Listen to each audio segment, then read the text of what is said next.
This dog is not an actor. This dog does not know he's in a movie. This dog just thinks it's playtime.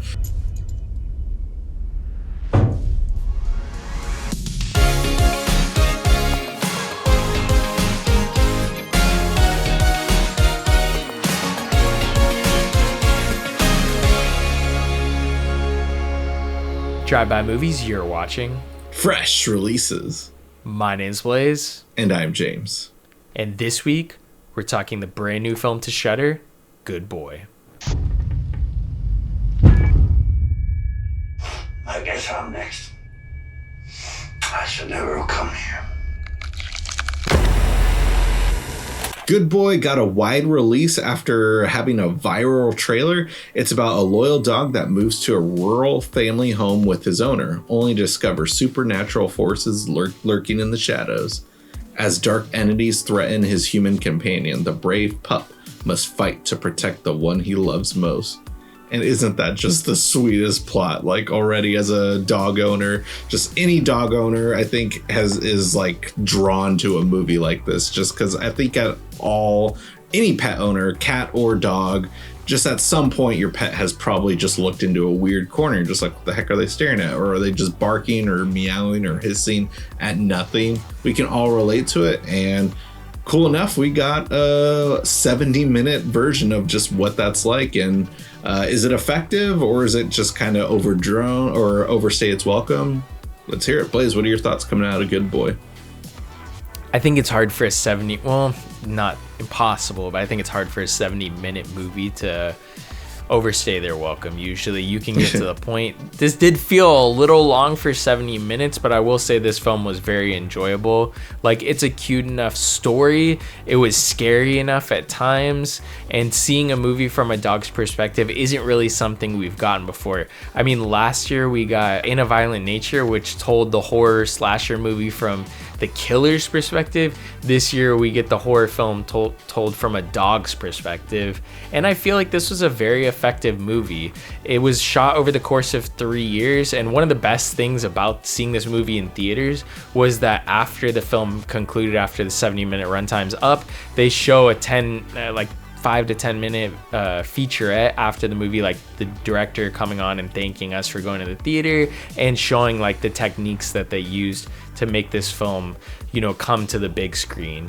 And I thought that was honestly worth the price of admission itself, because I haven't been able to find that video on YouTube, and I'm sure it will get uploaded eventually when this movie does come to Shudder. But yeah, that was just a really cool featurette. It was awesome to see that this came to the big screen after 3 years of production, which is crazy, but yeah, their lead is a dog. Yeah, going back to that end credits little featurette, I had already liked the movie before that, but after seeing that was just a great way to end the movie, from its downer kind of ending. But really what it did was it just made me appreciate it so much more too, though, because I knew that this was not an easy movie to make, but just the stress of just like them conveying this dog is not an actor. This dog does not know he's in a movie. This dog just thinks it's playtime and is just responding to commands to get some treats at the end of the day. And it just works so well. Some of the tricks that they use to just convey and bring in this intensity on screen, when really they were just playing in their apartment or house or wherever location that they're using at the time. But yeah, this movie, I wouldn't say it overstays its welcome, but like you were kind of saying, for a 75-minute movie, it does feel like it's 90 minutes. However, though, 90 minutes, as we've said constantly on this show, is like the perfect length for a movie. So this movie still feels like a proper length, but just because with the lack of dialogue, it does feel a little bit longer than what you would imagine 70 minutes feels like, essentially. But still, though, this movie utilizes its runtime very effectively. I was never bored or never just wondering, okay, when are we getting to the end? The intensity within its moments I thought worked really well. Like, I'm not the biggest fan of jump scares, but there was probably like 3 good jump scares that got me jumping in my seat in the audience that we saw it at. Yeah, and I will say the theater we saw it at is a low-key hidden gem that I feel like most people wouldn't ever go to. And even I in LA never went to that theater because I was just like, it's in the middle of Hollywood. It's the TCL Chinese Theater, but not the actual Chinese theater, just the multiplex next to the Chinese theater. And it was packed, but I was just surprised that like the presentation was good, the screen was huge, and it was very clean. And that was just a good theater experience. I was like, this is a legit theater. It had a huge hallway when you enter. So if someone leaves the theater, there's no light is cast on the theater. People enter behind you. So it was just like an awesome theater that I would have never known had we not gone to it. And you had said that theater never sells out, because this movie was sold out at most other theaters because it was opening night. But then you're like, nah, that theater never sells out. And lo and behold, that theater did not sell out.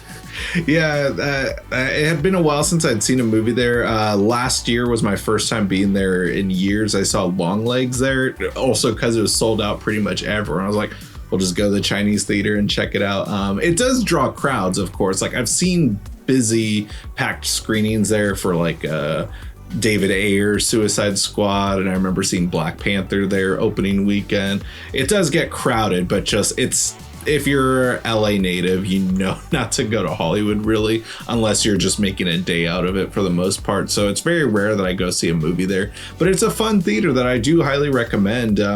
Like the D-Box theater, I remember, is where I saw Longlegs, and it actually was played in D-Box, but I saw it in a normal seat. But that theater, I remember, isn't all that great, but just like we saw it in one of the smaller theaters, but just like it still feels very large with just the layout it is, and the seats were really comfortable. So, like, just wanted to, echo what you just said for the most part, but just because I was really caught off guard. I'd never been in that specific theater before. But yeah, just back to the movie though itself too. I hope to see this director work more too, just because the patience that he showed making this movie. Because at the end of the day, I mean, I don't know if this was a passion project, if he's a filmmaker beforehand making this movie. I think they did convey in the little featurette that this was something that just like, this was just a fun hobby of theirs. Like, that this was just something they liked doing on their spare time. But this is a very solid horror film still though. Like I said, the special effects are really good. The fact that they were able to get Larry in a small role for this movie is no easy. I mean, it's Larry does do a lot of indie horror films, but just the fact that they're able to bring him in for a movie like this though still worked out really awesome. Yeah, Larry Fessenden feels like that horror filmmaker that always is championing new horror filmmakers, and why not better with something like this, that it is a gimmick, and it is definitely what sold the movie, was just the fact that you haven't seen this before technically, but we have seen the Kuleshov effect, which is the effect they used for this movie of showing something that is kind of plain juxtaposed with something that actually will convey emotion. So for example, the original Kuleshov effect was when they showed a man, and then afterwards they showed like a bowl of soup, and it's like, oh, he's hungry, but it's like he really had no emotion on his face, but just because you showed the soup, you assume he's hungry. The dog they used for this movie, Indy, which was the director's dog, he's not a dog actor, he's just literally the director's dog. He has a very plain face, and it's something that you could almost put your own emotions that you're feeling watching the juxtaposed shots onto him and being like, oh, he's actually scared right now, but really he's just staring at a wall.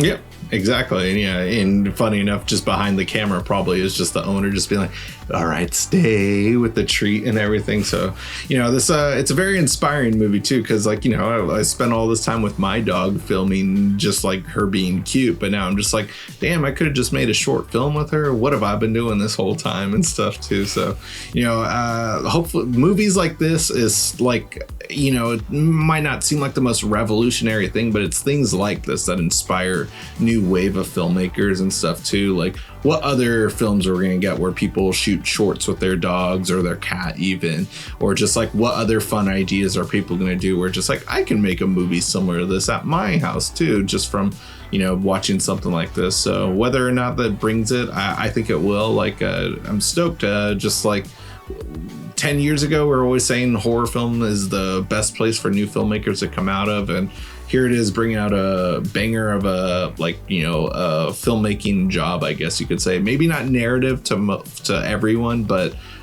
what this does do is just bring just fun and exciting filmmaking to mainstream audiences. I didn't expect this, but it's a Shudder film and it got a wide release. Yeah, and this was like one of those movies where I feel like it fits perfectly in the Shudder slate, because it is kind of one of those like almost softball horror movies too that we've been talking about over the years, of like something that could get someone started in the horror genre, is not too intense but still will there'll be like hardcore horror fans can't appreciate. It won't be just too softball that they'll be like, oh, I'm not interested in that. That's for babies.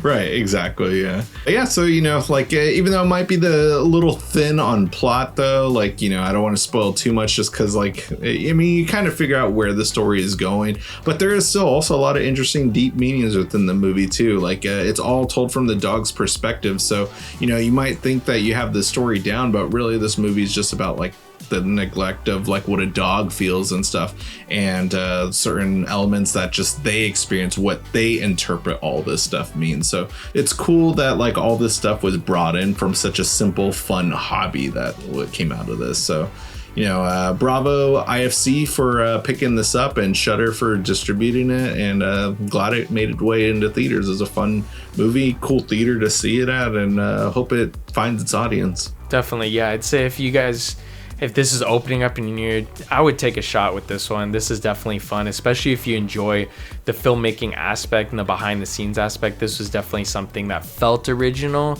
And I know it's not totally original, but it did feel original, and it was something that was awesome to see. Definitely. Yeah, so great way to help support the show. Just come back here, leave a comment letting us know what you thought about the movie, what worked, what didn't work, was it exciting, tell us about your pets too. Great way to help support is just by leaving a comment, keeping the conversation going. And if you guys haven't already, go ahead and smash the like button, hit the subscribe button, and click that notification bell to get all our latest updates. And speaking of updates, catch all our social media links down below. We have Instagram, Twitter, TikTok, and also our own personal letterbox accounts. That's it for this week. Tune in next week for a brand new video.